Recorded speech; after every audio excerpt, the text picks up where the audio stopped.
बाजू में खड़े हुए जैसे I got क्या था वो अपना कैमरा ऑफ करके नीचे आइटम वाले वीडियो में लेफ्ट राइट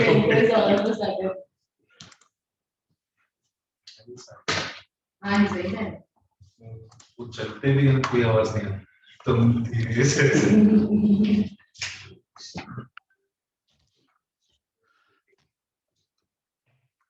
नहीं दिख रहा है ना अभी सिर्फ राशेश दिख रहा है नहीं दिख रहा आई थिंक ना एक वहां पे लिख ही देते session in progress don't open don't come in ऐसे बोल के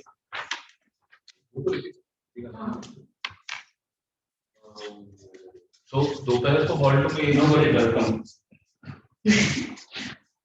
दोपहर को हॉल टू यहीं से तो रीमा हां यहीं से ऐसा भी कलर मिल लो ना होने लगा ना मोनिका के पास होगा hall two is this room कब से है 10:30 टू 10:30 to 12 टाइम मत लिखो दोपहर को भी अच्छा ठीक है okay 10:30 to 12 for the day देखो तो दरवाजा अंदर से क्या है I'm just going in sync chatting with Thomas. Sure. Yeah.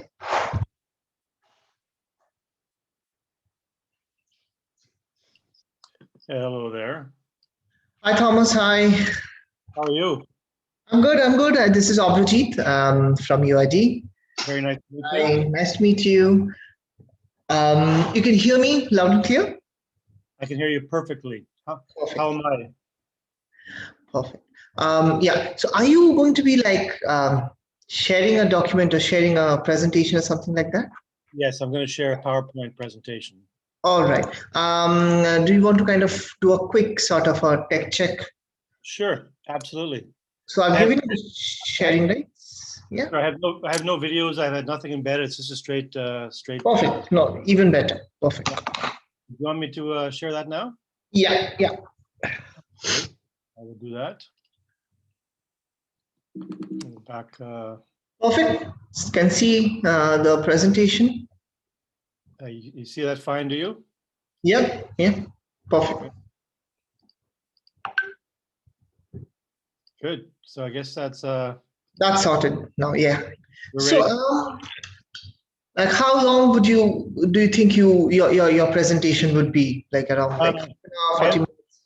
I understood it was scheduled for 45 minutes. Is that right? Yeah, absolutely. Yeah. I hope to. Did you want me to try and finish earlier? Do you want the Q&A? No, that's absolutely fine. No, you can take as much as you want. You can take all the time you want. That's absolutely fine. So there'll be some Q&A afterwards, will there be? Yes, probably a couple of questions that we would be taking. So what happens is I would kind of introduce you when we go live, and then the stage is kind of all yours. In the meantime, you will not be able to see the questions if somebody kind of raises. I will be able to see it because audience is in a different portal. All right. I will take the questions to you. Good. So probably just a couple of questions, not more than that, when we kind of finish, and that's about it. Yeah.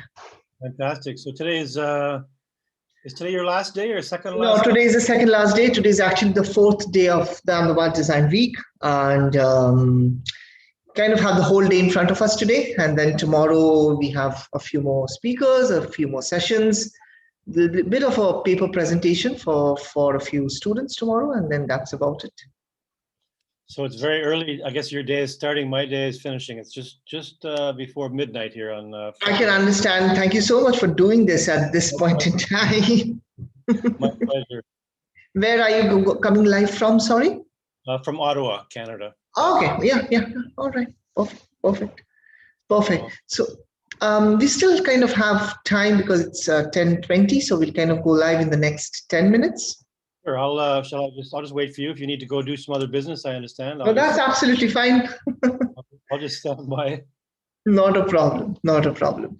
As long as you can actually hear loud and clear, and everything is all right, we are good to go. Perfect. Good luck with managing it all. Not a problem. My pleasure. Very much. So your topic I'm repeating is toy design can be maybe fun, but it is a serious business too. That's the topic I sent in last week. Okay. Do you want to kind of change it a little bit? Well,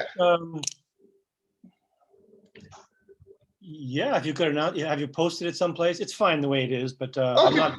I'm not doing the serious part. Okay. I would actually say it's fun, but it's also inspiring. Not All right. Okay. Okay. Okay. if you could change serious to inspiring, Yes. that would be better.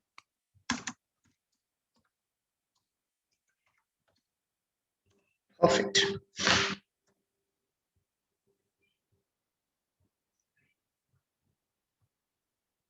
And you would be, I mean, you would like me to refer you as, I mean, when I'm kind of introducing you, you would kind of, I'll introduce you as Dr. Garvey. Is that okay? All right.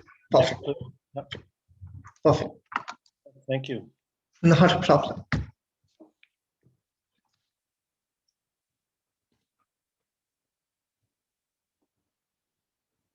Perfect. So how many presenters do you have today? I think close to 15. So it's not just speaker sessions. We would also have a couple of workshops, and then we would also kind of have a couple of panel discussions, one town hall, which is going to be like a lot of people kind of coming in together and speaking. So yeah. Are these events being recorded? Are we able to access them Yes, later? absolutely, absolutely. So I'll send you the link, Okay. and you can definitely access it someday.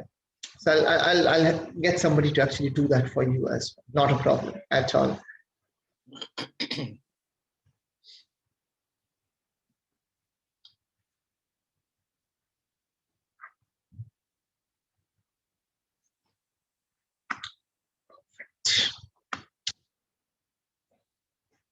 It'll be around like 11 p.m. there. Yes, 10:52. No, 11. Oh, No, sorry, 11:52. We're almost at midnight. all right. Yeah. Tomorrow is a Sunday, I'm guessing. So tomorrow you have your day No, off. no, you're ahead of us. Tomorrow is Saturday, so we're Friday. Oh, I'm so sorry. I'm so sorry. Yeah, yeah, absolutely. Sorry, my bad. Tomorrow I'm going to be driving to Toronto, which is about 5 hours from here. So it's about Wow. Yeah. 10-hour drive two ways. We have lots of snow. We had 2 feet of snow Yeah, today. yeah. I hear that. I have kind of my aunt living there, so yeah, keep on hearing that. But then I heard that the winter was a little less crazier this year, like compared to some of the previous years that you've had. Very much so. It was a very mild winter. Yeah. Mm-hmm. Yeah, yeah, yeah. Where is your aunt? Saskatchewan. Oh, so she's probably got a little more than us. It's out on the prairies. Yeah. Yeah, yeah, yeah, yeah. I keep on hearing that. The wind blows pretty strong out there on They're the. pretty strong. Yeah, yeah. I hear that the windows kind of getting completely bolted and shut during the winters and things like that, and kind of their cars getting at least a feet of snow every day in the morning. So before you go to office, you have to kind of clean your car and everything. Keep on hearing those interesting stories, and I mean, India is a tropical country, so I can't even imagine life like that here, of course. Well, I missed the travel. I think I was in India 3 times last year before COVID. Yeah. Um, traveled quite a bit. It's a shame. I look forward to traveling again very soon. Yes, absolutely, absolutely. Yeah. I think things are kind of opening up. Probably the next few months, probably things will be a little more sort of simpler. Life would be a little more simpler. Yeah, a little. We're having the Yeah, I vaccine. mean, universities here are also kind of starting off by next weekend. So the freshers and some of the final year students are also coming back and starting regular classes. So it's interesting to see that actually. Mhm. Mhm. But then again, Ahmedabad is having something like that, something like this, this scale where, we are actually interacting with people literally from Australia to New Zealand to Canada to so many people from Europe and UK in one platform. I think the pandemic kind of taught us how to kind of be at home and still interact with the world from your computer. So I think that's really, really interesting. Yeah, I have the opportunity. I have a couple of classes. So whereas in the past I couldn't afford to bring guest speakers to visit us, I have now guests from all around the world coming in. Yeah, have a bit of time. They couldn't otherwise travel, take the time, but yeah. So in some ways, I think right now you just actually need a good internet connection, and you probably need a laptop. It's even better. I mean, even if you don't have a laptop, it still kind of works. It's really interesting how life has kind of changed post the pandemic. Although I will look forward to going back. Yes, absolutely. Nothing beats actually traveling. Yeah, that's for sure. So I see somebody else is here with us, Mr. Sagar Shirke, or is that right? So that's the admin. So they've kind of logged in as an admin who would be kind of managing the back end so that this particular session is getting broadcasted in a different platform where we would have more than a couple of thousand people listening to you today. So yeah. So we're going live in 3 minutes. Okay. So they would kind of play a short sort of video about you. And then I would introduce you, and then I would kind of hand over the whole thing to you. Good, thank you. I hope I'll set my timer here. I should have no problem, but I'll try and finish within 35, 40 minutes. That's absolutely fine. Yeah. That's absolutely fine. As long as we are kind of done in 40 minutes, that's fine. Then I'll kind of take a question. You can answer that question, and then 45 minutes is over. Perfect.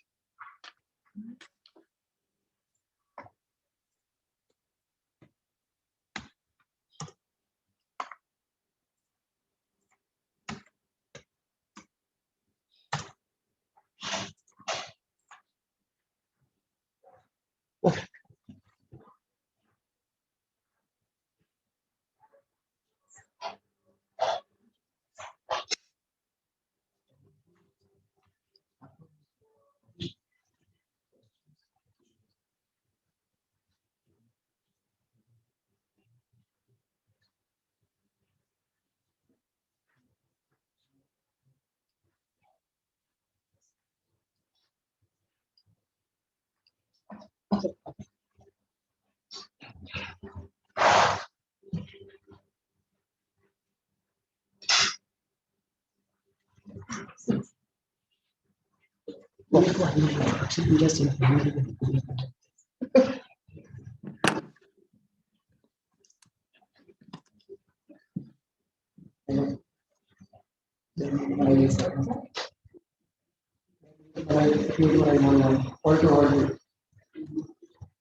Okay, Thomas, I think we'll be going live in 1 minute. So should I won't. Yeah, I will first introduce you, and then I'll tell you this is all yours, and then you can take it off. So I share the screen after you introduce me? Yeah, absolutely.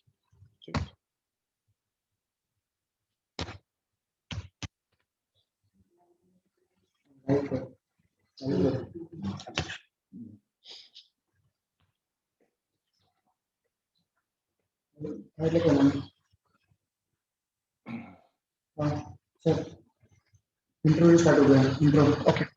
Let me know when to stop. Yeah. Just tell me. Okay. After I'm done talking, then you leave. I'll switch off the camera.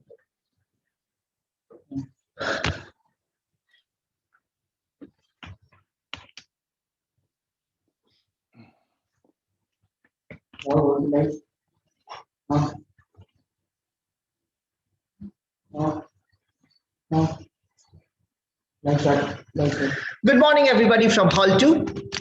Today we have Dr. Thomas Garvy. Dr. Garvey specializes in product development and design for extreme and minimal environments. His interest in small-scale living spaces grew out of his work in New York on International Space Station interiors. This led to his doctoral studies at the University of Tokyo on the topic Housing and Urban Density. He holds a Bachelor of Industrial Design from Carleton University, a MSc in Communication Design from Pratt Institute, New York, and finally a PhD in Architectural Planning from the University of Tokyo. Welcome, Dr. Garvey. The stage is all yours, sir. Thank you very much. Let me just share my screen now.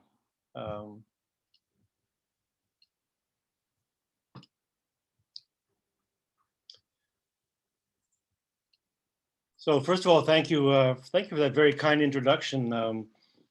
You might be wondering when you hear that about industrial design and architecture, where that all fits in with toy design, but I'll bring that around to you in a moment. So to start off, I'd like to first of all thank the organizers for this very generous invitation to join what I see as such a very important event with design leaders from India and from around the world.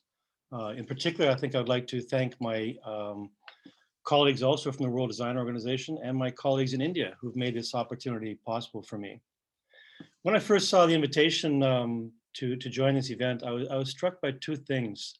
The first was by the very high national level decision on a design related topic, to see that the inspiration came from the Honorable Prime Minister to make India a global toy hub was really quite inspiring to see, design thinking and design innovation planning at that high level. I was also really quite excited as an educator myself, as a professor of design myself. I was very excited to see that the event also included young people, universities, other colleges and universities. In a way, it's kind of the bookends. You have on the one hand the decision makers who will set the path for the future, and then you have the young people who will carry on and who will create and move that future forward. So it was really quite an exciting event. You may know that I believe it's about 10:30 in the morning in India. It's still just Friday night here in Ottawa, Canada. I had a long day of teaching today. And so I thought at the end of my day today, at about 5 o'clock, I decided to take a bit of a walk in the neighborhood just to clear my head and to prepare for tonight's event. So this is a little picture I took a few hours ago in a park across the street from me.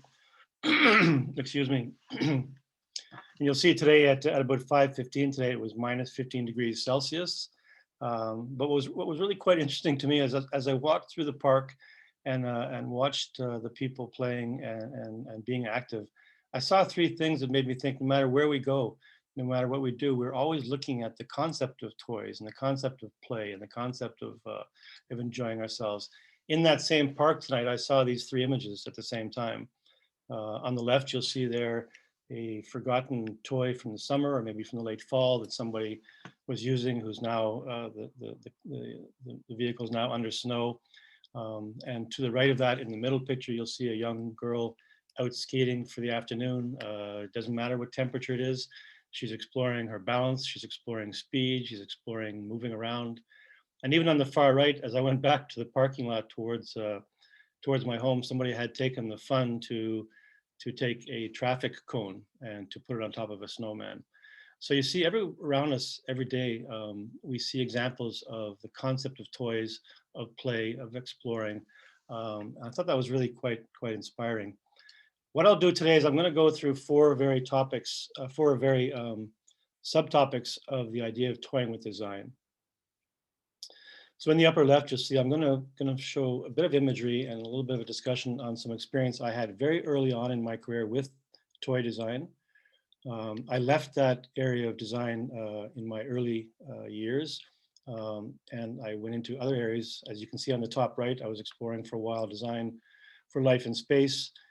As was mentioned in the introduction, my PhD was on urban density and urban planning and how we design better cities for urban density. And on the right, the picture of the toast, I'm going to bring back to some of the projects that we're doing today with our students at Carleton University and as bookends try and show how, although I don't have a lot of experience in toy design, I understand the field and the concepts a little bit, and how other experiences in my life have led to interesting observations that might apply to the idea of toying with design and toy design in the future. This was a picture of the International Toy Building in New York City. Some of you might know of the Toy Fair in New York. It's an annual event where toy designers come together to display their products for the new year. I was working in this building for about 5 years as a freelance designer, mostly during my time as a student at the Pratt Institute. So I started off as an intern working in some of the toy companies, and I worked up through to a couple of years after my graduation from my Master of Graphic Design degree in New York. At the time, I was working for a company called Remco Toys. These are just a few of the many, many products and licenses and toy brands that we were involved with. At the time, it was very clear to me that these were not the kinds of toys I personally was interested in, or that I'd had myself as a child. And so I was very interested in the idea of toy design and what is toy design. And as you know from all the people here in this event, from around the world, from different areas of toy design, it's a very broad topic and it's a very broad debate. I'm showing a picture here today. So we did in those days spend quite a bit of time debating what is a toy, what is toy design. And so I pulled up a photograph here of what would have been a toy store in the late 50s, early 60s, when my parents would have been out looking for toys for myself and my siblings. And when I think back to those days in my childhood and what a toy meant to me as a child, a toy usually meant either having fun or learning or having fun learning. If I think back today, some of you might know some of these examples. If it was a day where I was indoors for the day, you'll see on the top left there, the Meccano building set, which was one of my favorite toys. And on the lower left, the Etch-a-Sketch, which literally was a blank canvas that allowed me as a young person to start to learn how to draw and to express myself.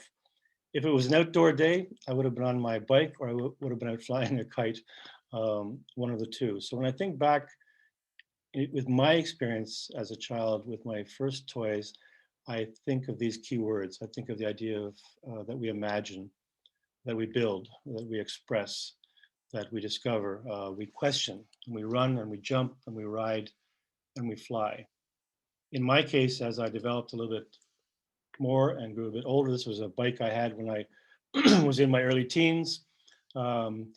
We start to question, of course, at what point is a toy and not a toy as children grow older and mature into their learning and education experiences. When is it not a toy any longer? In this case here, the bicycle represented for me a lot of the same feelings of exploration, of freedom, of the ability to go places, to be with friends. But even when I look back at that, at something as simple as a bicycle, I remember all the ways we used to have fun ourselves by adding our personal taste, adding our personal expression to our toys and to the idea of our toy and fun and play experiences. I'm sure many of you have had the same experience of attaching cards to your back wheels to get that beautiful tick tick sound, or those beautiful streamers that would come off the handlebars, or all the different ways we would dress up or decorate our bike and our wheels to make them personal and to enhance that experience. But at this point, I'm going to break away briefly and talk about the two other areas in my life that I learned some really wonderful lessons about regarding design and this topic in particular that I'll bring back at the end of this lecture to see if I can tie them all together.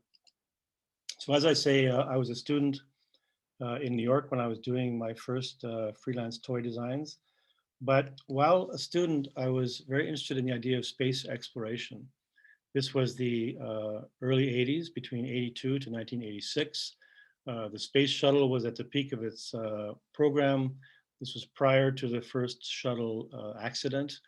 And people were really excited about the idea of space development, space exploration, and the future of humans moving out into space. At the time as a student, I came across a book entitled The Spaceships of the Mind by Nigel Calder.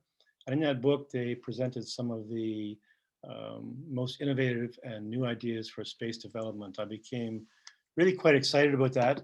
And I approached one of the projects that was showcased in the book, and it was a group of people at the Space Studies Institute in Princeton.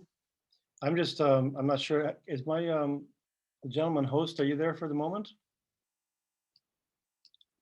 I'm afraid I'm looking here and I'm afraid my screen. Yes, absolutely. Absolutely. Yes. I'm afraid I need to apologize here. My screen has not been full view. I'm just noticing that now. I'm going to switch that for the moment. If you could tell me if you're seeing this in full screen view now. No. Yes, absolutely. I'm sorry I didn't notice that earlier on. It surely changes the presentation. Anyway, here we are. We're with the Space Studies Institute at Princeton. I joined them in 1985 while I was starting to begin my master's thesis. At that time, they were working on a project called the Mass Driver, which allowed them to take lunar soil and send it out into space, capture it, mine it, and create fuel so that we could then have easier and cheaper ways to travel further into space. The topic of my thesis, you'll see there was Lunar Mine 1999, an approach to designing a space exhibit. The interesting thing there is this was 1986. So in 1986, we had the technology, we had the ability, we had everything we needed to build a lunar mine. And we believed at that time that within that time period, within another decade, we would be on the moon. And that's a really key point that is a thread that's going to follow through some of the things I'm going to share with you here today. So as part of that experience, I was asked to design for my master's thesis, I was asked to design an exhibit for the Space Studies Institute to represent their work. That exhibit was housed aboard the Intrepid Sea, Air, and Space Museum in New York. And it basically allowed people a chance to come and get to know what some of these plans were for the human habitation of space in the future. At the end of that project, when I graduated with my master's degree, I was introduced by the Space Studies Institute to a gentleman in New York, an architect. His name was Michael Khalil. He has now passed, and we have now the Michael Khalil Endowment for Smart Design. But at the time, Michael Khalil was under contract with NASA, NASA Ames in California, to propose some of the first interior proposals for the living quarters for the space station. If you can imagine now, this again, 1986. So for the most part, this was pre-computers. We had in our office a telephone and a fax machine and drafting boards and all the normal non-digital tools. We didn't yet at this point have any computers. Our main task in trying to imagine how a person would live and move aboard the living quarters for the space station was to imagine the human figure in space. And you might know that when humans are in space, when we relax, when we fall asleep, when we're not active, everybody takes what's called a neutral body posture or a neutral body position, where the muscles and the tendons in the body balance themselves off. It's a bit of a fetal position. And so we really need to understand, we had to understand that position and how the human body worked in space in order to be able to design the living quarters. This is one of our first models for the International Space Station interiors. It was our fourth generation prototype. It's now housed at the Museum of Modern Art in New York. These are photographs recently of the interior of the space station today. So obviously it's a fully active living environment for scientists and astronauts doing work above the Earth and orbiting us every 90 minutes. At the time, and still, there were people who were saying, there were people who were asking natural questions about the idea of innovation and the idea of new development, the idea of new technologies in general. In this case, the questions were, for example, why are we spending so much money? Is a common one. The second common one was, why are we even traveling into space when we have things we could be solving here on Earth? And it was a kind of a natural reaction to the idea of new technologies, new developments. And so we spent quite a lot of time studying this because we were all on our side so excited about the idea of what we were doing. We were so excited about the new technology. We were so excited about the new development. In fact, if you look at it at a higher level, the entire Apollo program at the end in 1973 cost a total of $25.4 billion at the time. In 2016, that would have been $107 billion. It's interesting that in that exact same year, in 2016 alone, the U.S. cosmetic industry earned 62.5 billion, and the U.S. golf industry, a total of about 15,000 golf facilities, earned $33.3 billion. So in fact, when you look at things comparatively, the cost of the entire space program, for the Apollo program that is, the cost of the entire Apollo program was no more than the cost of what people spent in one country for cosmetics and golf. Now, I jokingly say I have nothing against cosmetics and I have nothing against golf, but if you were to compare the two, I would think that the products of space exploration, what it has taught us, what we have learned, makes this a relatively cheap endeavor, in fact. Today, too, it's also true that most of the monitoring of Earth's resources, the monitoring of the protection of the planet, of the care for the planet, is actually done from space. We need to be in space to take care of our planet today. This is an example of the Goddard Earth observation system, rather. Some photographs taken in 2018. And what we cannot forget is the sort of human transformation and the inspiration that has come from space development. This quotation here, the most beautiful thing we can experience is the mysterious. It is the source of all true art and science. I'm going to share 4 or 5 quotations like this with you today and bring them back at the end of the presentation into the context of toy design. Having worked, this is Michael Khalil, whose studio I was explaining we worked in under contract with NASA, and faced with the idea of the acceptance of new technologies and the pace and rate of acceptance by people, Michael would always say, we dream faster than we can build, and we build faster than we can accept. So I'm speaking today probably to an audience full of dreamers, designers, innovators, people who plot the future. These are the dreamers. You are the people who can imagine a better future. You are the people who can imagine a new technology. The truth is that what you can imagine is sometimes, you can imagine it usually quite faster than you can build it or recognize it. We imagine futures more rapidly than we can manifest them and make them real. And even when we make them real, some of our fellow citizens don't accept them at the same rate that we accept them. So we dream faster than we can build. We build things faster than sometimes people in our society can accept. It's kind of a principle of innovation that people who are accustomed to being at the front edge of innovation deal with all the time. During that time, we were doing the work on the space station. We were studying other analogs on Earth, like Arctic bases, submarines. We also came across quite a lot of statistics that revealed to us that many of our fellow citizens around the world were living in spaces smaller than the space station. We had quite a few clients at the time from Japan.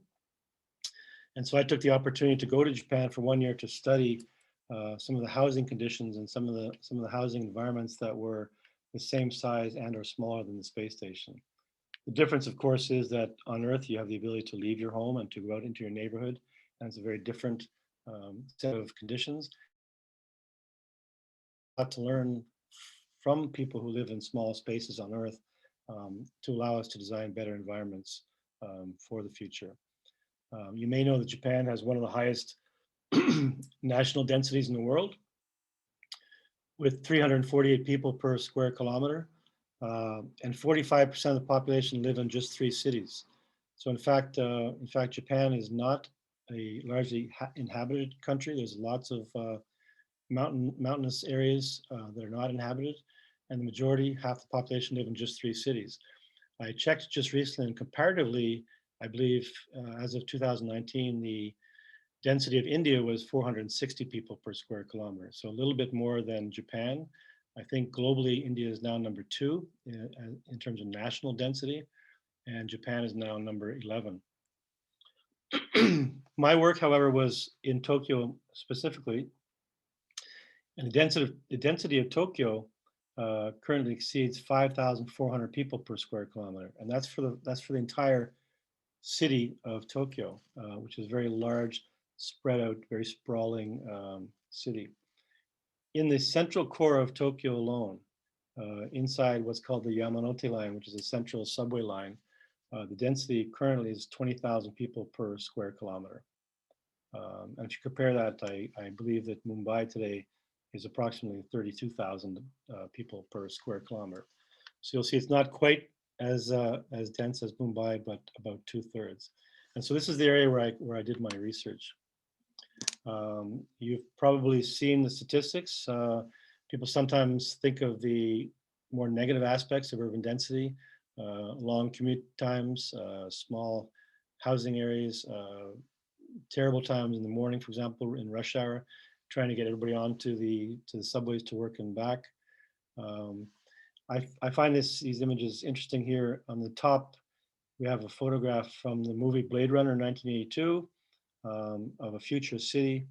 And down below, we have a picture from 2017 that I took of Shibuya Crossing, which is an area in downtown Tokyo. I found the comparison of these images extremely striking, and they made me think of something else I'd like to share with you today.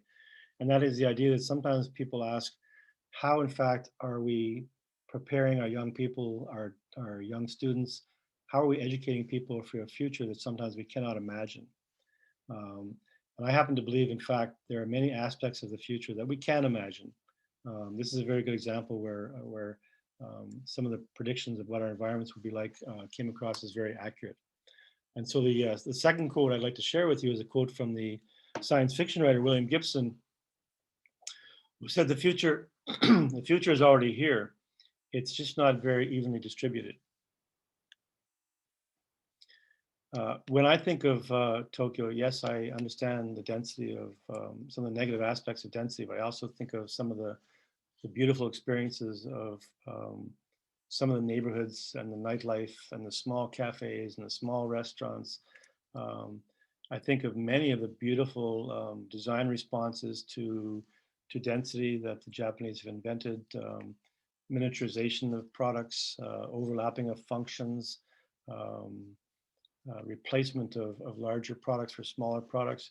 And in fact, much of our research shows that there are so many beautiful examples of very small, high quality, wonderful living environments that have come out as a product of urban density. So in that research, it was quite common, again, when speaking to people about the idea of urban density, of people thinking about crowding. And so sometimes for some, the first impression is, well, if it's dense, it must be a negative. In fact, that's not really the case. And I'm not going to speak much about this here, but you'll see that in fact, although density is required for crowding, density does not always result in crowding. So when there is the condition of density, every person makes a personal appraisal or a personal evaluation of the impact of that setting. So personal characteristics, we're all very different in our personalities, physical setting characteristics, what kind of environment exactly is it? Social setting characteristics, are we with people we care for? Are we with strangers? And then even the idea of evaluation of coping assets. Can we get out of it if we need to? Are we able to change our environment if we need to? You can probably think of examples like maybe a music concert or a sporting event where if you went and it was not very dense, and if the environment was only half full, you would find it disappointing. In those cases, those environments we can accommodate and we can cope with the density because we know in a short time we'll be leaving it and going someplace that's not so dense. So in fact, density is just one of the requirements for crowding, but doesn't necessarily lead to it. In fact, for some people, density is a desirable thing. And so the third quote I'm going to share with you as a result of that is one that I used at the beginning of my PhD thesis on urban density, and it's a quotation from Shakespeare's Hamlet, who said, "There is nothing good or bad, but thinking makes it so." And the idea there is stemming also from what I showed you a moment ago, is that many of our experiences in life we determine to be good or bad based on our personal experience, our personal evaluation. For some, what is good to others is bad. For some, what is desirable to others is undesirable. He went on to say, "I could be bound in a nutshell and count myself a king of infinite space." So finally, I'm going to bring you back to a little bit of our work here at Carleton University. I returned back to Carleton in 1999, so just over 20 years ago, to teach. I've been involved with a lot of wonderful students across the program, from early first-year students entering the field of design to, as you can see here, some examples of some of our fourth-year graduation projects. These are capstone projects that are year-long that students complete. We don't have a specialty in toy design per se, but over the years we have done many projects related to the idea of, in this case here, creativity, of art, of play. We've done quite a few toy projects or art-related projects, for example. The work of this student here, Stephanie Lemoyne from 2006.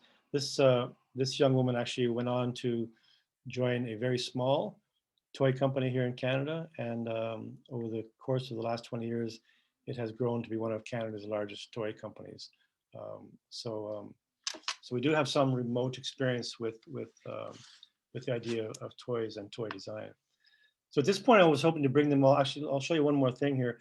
I want to show you this because this is a project we have with our first-year students in the university, and it's to get them to understand the idea of what an industrial design product is. So for example, in this case, might be given a toaster or a coffee maker or a blender or a toaster oven, and we'll analyze it, everything from how it's purchased, point of purchase, how it's boxed, how it's sold, how it's marketed. We'll look at product components, we'll break it down to define it. We look at things like energy consumption, environmental impact, errors, human factors, ergonomics, an entire analysis of a product, including, for example, product consumables. The reason I'm showing you this project is when I took this course as a young student, the professor of mine at the time left me with a saying that I still cannot forget today. And I thought it was really wonderful to share with you today, and that is, people don't want toasters, they want toast. So although we as designers think, I might be designing a blender, I might be designing a coffee maker, what I'm really designing is the experience for somebody to have their coffee, let's say, in the morning. When I'm designing a toaster, I'm really designing the ability for somebody to have the piece of toast they want. When we think about it this way, particularly in this context, we realize that everything we do as designers ultimately comes down to a person, the experience of a person, and hopefully the enhancement of the quality of life of other people. So to wrap up sort of generally, I wanted to put these all together and think, if I think of my experience and some of the lessons I've learned in life, first of all, that beautiful things we experience are mysterious, that true mystery can be the source of art and science, that we dream faster than we can build, and we build faster than we can accept.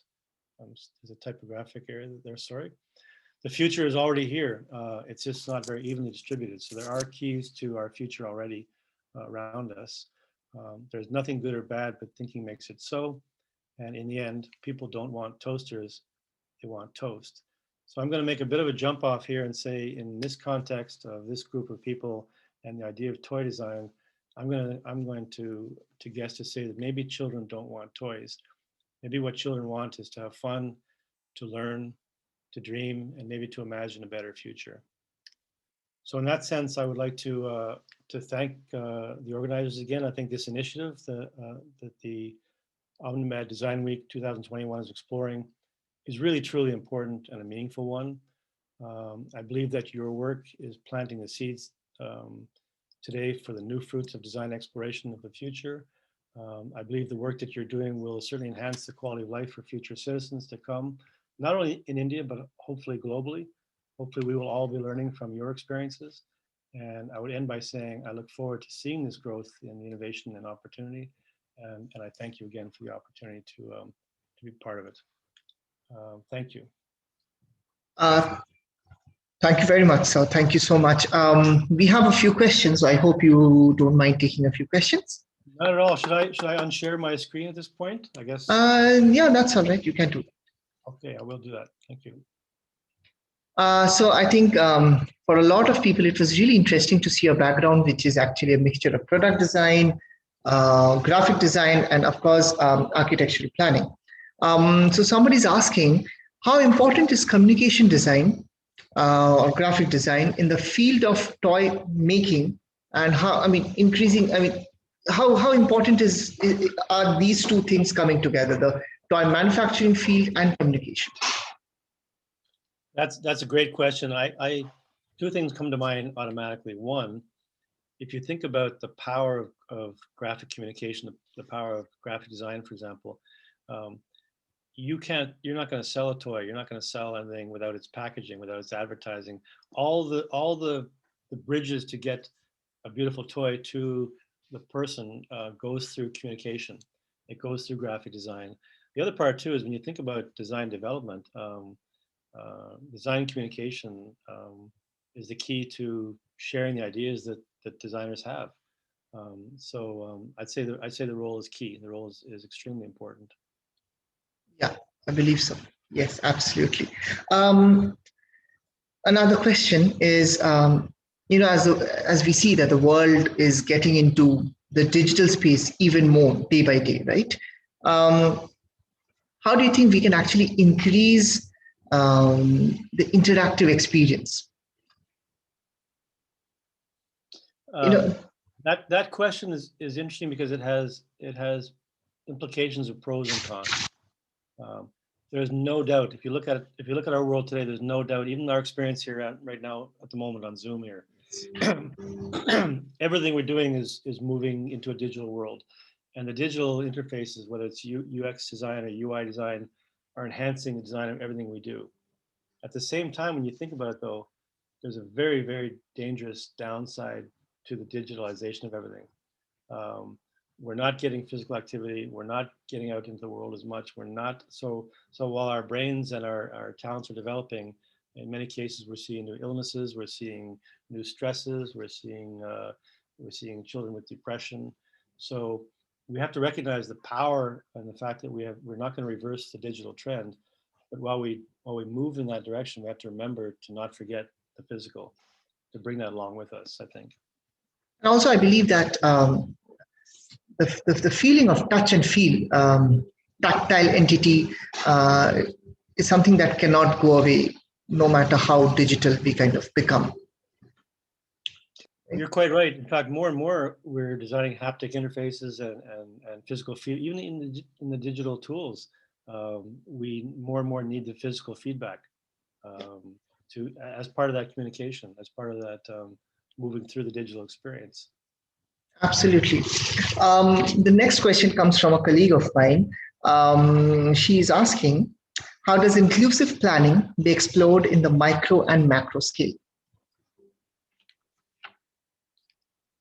Well, when I think of the word inclusive, my first thoughts are that our worlds are colliding. I mean, I'm sitting here in Ottawa, Canada, speaking to you in India.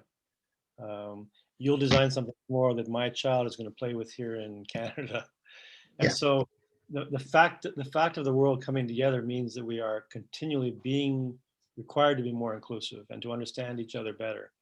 The macro and the micro, I'd have to think about that a little bit, but I'll just say that the concept of inclusivity has become key to us today, and that we consider. I also, when I think about the idea of toy design, we have things like markets. In all of our design fields, we have markets. Sometimes those markets are benefits, and sometimes those markets are barriers by putting us all into certain categories. that are not so inclusive. One example might be gender. When you think about designing toys, toys tend to be gender-based, which makes them not as inclusive as some of the rest of the aspects of our life today. Absolutely. I completely agree. The next thing, that kind of struck a chord with everybody who's listening, and I'm seeing quite a few comments on that, is you've said that, and because probably a lot of people from India are also listening, this whole notion that if it is dense, it is not good is wrong. There are pros and cons to everything. So do you think when designers here are kind of designing toys or designing experiences, and you spoke about experience as well, they kind of should take that density into consideration while designing it? Is there a way of doing that? Yeah, I think you make me think there of the outdoor-indoor experience and density. Like when I think again about, I'm coming back now to maybe the idea of toy design and play, and even when I thought back to my own childhood, I automatically thought about the toys I had at home and the toys I had outside, and they were very different. And so as we get more dense urban environments, we get fewer and smaller parcels of outdoor places to go and play and be. So certainly in that sense, as we move forward and think about toys and education and teaching and our children, understanding that density, understanding the opportunities where they can be maximized, I think is really important. Again, you can think of, I showed you that first photograph of somebody had taken a traffic cone and put it on the top of a snowman today and made a hat out of a snowman. So children will find ways to play wherever they are with whatever they have. So even in dense environments, I'm sure.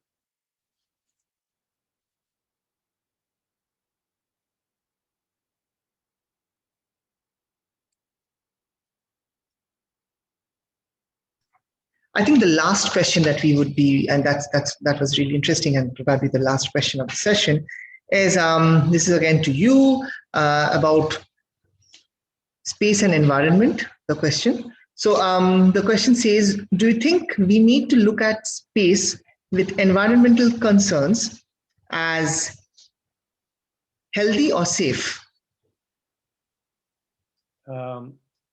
I'm not sure if I understand the question. When you say, are we talking about space development? Or are we talking about leaving the planet Earth and moving out and thinking about environmental concerns? Yeah, I think so. I think that is what it is all about. Yes. Two very quick thoughts. One, as humans, we're not going to change the way we behave drastically. Absolutely. It's really important to say, okay, we need to do better here, but to say until we do better, we're not going to move forward, I think is a mistaken way of approaching things. If we're concerned about our environment today here on Earth or any environment, we need to move forward being concerned about environments however we go, wherever we go. I think it's a mistake to not take opportunities, to not move forward with new things because we see things we might have failed on in the past.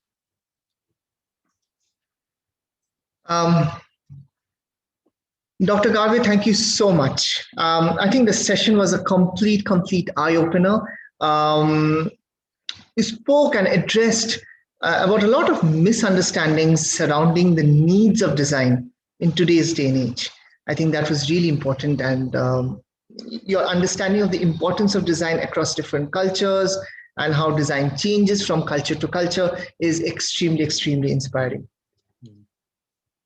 Thank you very much, and thank you. Well, thank you. Yeah, to all the audience who's listening, thank you very much for joining in as well. Thank you, Dr. Garvey. Thank you very much. Have a great day ahead. Thank you.